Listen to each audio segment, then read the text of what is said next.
तो बनारस में चलने वाला एक एक नाव बंद रहेगा। टैक्सी वापस जाओ, वापस जाओ, वापस जाओ। लाशों को बंद कर दिया जाएगा, जलने नहीं दिया जाएगा। गंगा में अधिकार हमारा। कि वाटर टैक्सी जो सरकार ला रही है उसको ना लाएं।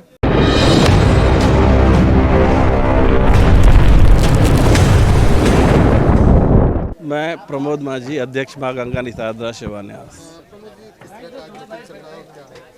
देखिए, ये मीटिंग नहीं, एक धरना चल रहा है, क्योंकि पूर्व में हम लोगों ने राष्ट्रपति महोदय से लेके जल पुलिस तक के लगभग 17 लोगों को हम लोगों ने पत्र दिया था कि वाराणसी में वाटर टैक्सी का संचालन न किया जाए। इतना पत्रक देने के बाद भी हम लोगों ने लगभग 15-20 दिन इंतज़ार किया, कोई हम लोग की टोल लेने नहीं आया, तो मजबूरन हम लोग को अब नौका संचालन बंद कर और धरने पर बैठना हमारी मजबूरी हो गई है, जो अब हम लोग कर रहे हैं। कितने दिनों से आप लोग नौका संचालन रुके हुए और धरने कितने? नौका संचालन प्रधानमंत्री महोदय जी आने के पहले से बंद था, लेकिन हमारे जिलाधिकारी महोदय द्वारा हम लोग से रिक्वेस्ट किया गया कि प्रधानमंत्री जी आ रहे हैं और नौका संचालन बंद रहेगा तो उनके इज्जत को ठेस पहुंचेगा, तो हम लोगों ने उनकी बात को मान के नौका संचालन शुरू तो कर दिया। लेकिन फिर 2 दिन बाद उन लोगों ने हम लोगों से बात करने की बात कही थी, लेकिन अब वो दिन प्रतिदिन डेट को आगे बढ़ाते जा रहे हैं, टाल मटोल कर रहे हैं। तो अब हम लोगों ने ये मन बना लिया है कि अब जब तक प्रशासन के लोग, शासन के लोग आके हमारी बात न सुने, हमारे लिए कोई उचित फैसला न करे, तब तक हम अपनी नौकाएं बंद कर, अभी तो साधारण रूप में है। कल उन्होंने 3 बजे का टाइम दिया था, क्योंकि नगर निगम से अनुज्ञप्ति अधिकारी महोदय जी आए थे, अनुपम त्रिपाठी जी, उन्होंने हमको समय दिया है कि कल 3 बजे तक बात हो जाएगी।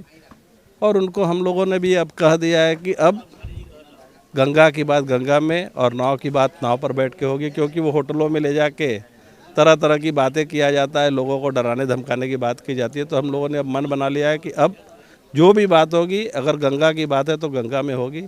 तो 3 बजे का समय है, अगर वो 3 बजे तक आते हैं, हम लोगों से बातें करते हैं तो ठीक है, नहीं उसके बाद अभी तक तो सिर्फ हम अपनी नाव बंद किए हैं। लेकिन 3 बजे के बाद यदि वो हमारी टो नहीं लिए तो बनारस में चलने वाला एक एक नाव बंद रहेगा, चाहे वो सरकार का हो, किसी व्यक्ति विशेष का हो या माझी समाज का हो।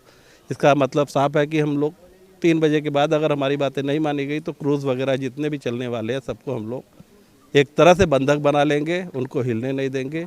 ये हम लोगों ने ठाना है। विरोध का कारण है, देखिए आप बहुत अच्छी तरह से जानते हैं कि जब भगवान रामचंद्र जी थे, उनको भी नाव की ज़रूरत पड़ी थी, तो उन्होंने हम मल्लाहों का नाव लिया था। लेकिन आज हमारे मोदी जी के राज में अपने न जाने कौन कौन से अपने चुनिंदे लोगों को इन लोगों ने ठेका दे रखा है, जो कभी क्रूज़ के नाम पर आते हैं तो कभी वाटर टैक्सी के नाम पे। तो यदि भगवान जी ने अपनी नाव नहीं चलाई तो मोदी जी को आखिर ऐसा क्या कारण हो गया कि वो अपनी नाव चलाना चाहते हैं? यदि भगवान राम ने हमको अधिकार दिया है गंगा जी में हम खुद नाव चलाएंगे, तो हम सिर्फ और सिर्फ अपनी नाव चलाएंगे, किसी और की नाव यहाँ नहीं चलने देंगे।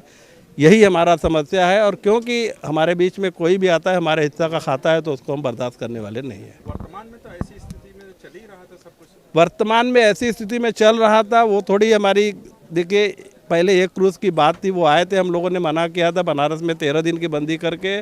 फिर लोगों ने बात की तो उस समय ये बात हुआ था कि हमारे क्षेत्र में वो नहीं चलेगा, लेकिन अभी आप हमको 3 महीने का समय दे दीजिए, उसके बाद हम इसको हटा लेंगे। लेकिन किसी अधिकारी के बात का कोई भी मतलब नहीं निकला। 3 महीना को 3 साल के ऊपर हो गए, एक क्रूज़ से आज 4 क्रूज़ हो गया, लेकिन अब वो बात सर के ऊपर हो गया है। कहीं आप लोगों को मतलब आपके समाज को ये क्षति पहुंच रही है? पूरी तरह से क्षति पहुंच रही है, क्योंकि बनारस में आने वाला एक एक कस्टमर हमारे माझी समाज का कस्टमर होता है। नाव में जाने पर 1 रुपया, 2 रुपया, 10 रुपया जो भी मिलेगा, या जो क्रूज़ वाले लेते हैं, वो हमारे समाज का क्षति है। इसलिए अब इसके आगे हम अपना क्षति होने नहीं देंगे। जो भी आएगा उसका सीधे सीधे विरोध किया जाएगा। मेरा नाम बाबू सानी, मैं नाविक हूँ। भैया मामला एकदम साफ़ है। आने वाले समय में हम लोगों को जैसे पता चला 20 दिन पहले कि वाटर टैक्सी आने वाली है, जो कि 15 रुपये प्रति किलोमीटर चलेगी। अब वो हर घाट से सवारियां बैठाएंगी और उतारेंगी। इसके विरोध में हम लोगों ने 4 दिन से लगातार धरना प्रदर्शन और सारे अधिकारियों को हम लोगों ने अपना ज्ञापन पत्राचार सारे मुख्यमंत्री, प्रधानमंत्री, राष्ट्रपति जी को दे दिया, मगर हम लोगों की कोई सुनवाई नहीं हुई। तो हम लोग को मजबूरन हम लोगों का एक ही रास्ता बचा है कि हम लोग आंदोलन करें, अपने अपनी नौका संचालन बंद करके। आप देख सकते हैं यहाँ पे आज 4था दिन है जो हम लोग बैठक कर रहे हैं, और बैठक में हम लोग की यही मांग है कि जो वाटर टैक्सी सरकार द्वारा चलाई जा रही है उसकी कोई ज़रूरत नहीं है बनारस में, वो यहाँ से हटे, क्योंकि वाटर टैक्सी चलेगी तो हमारी समाज की रोजी रोटी पूरी की पूरी संकट में आ जाएगी या खतरे में आ जाएगी, जो कि हम लोगों की जीविका का एकमात्र स्रोत माँ गंगा में नौकायन है। इसके सिवा किसी के पास कोई व्यवसाय नहीं है, तो हम लोग कहाँ जाएंगे। ऑलरेडी हम लोगों के पास 1500 नावें गंगा जी में चल रही हैं, ऊपर से वाटर टैक्सी ला रहे हैं। उसके पहले उन्होंने 4 क्रूज ऑलरेडी चला चुके हैं। ये मामला यही है और हम लोगों की यही मांग है कि वाटर टैक्सी जो सरकार ला रही है उसको ना लाएं। अगर उन लोगों को यात्रियों की सुविधा के लिए कोई भी व्यवस्था बनानी है तो हमारे समाज को बुलाएं, हमें समाज को जुड़ें, हम लोग उनके साथ हैं। दौलत साहनी, राजघाट माझी समाज। माननीय प्रमोद माझी अगर एक बार कहें तो बनारस का जो मनकनका घाट है, लाशों को बंद कर दिया जाएगा, जलने नहीं दिया जाएगा।